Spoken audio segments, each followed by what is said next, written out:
সার্কিটটা তৈরি হবে আপনার হরি কথাতে।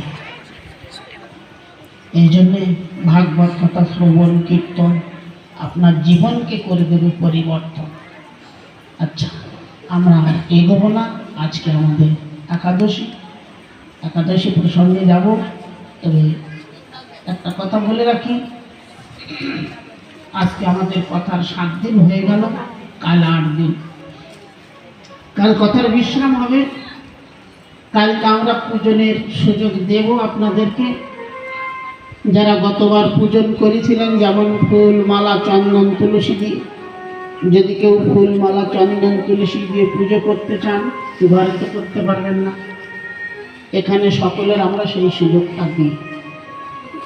যারা পুজো করবেন, যদি কেউ আমিষ আহার ঠাহার করেন, কালকে করবেন না, একদম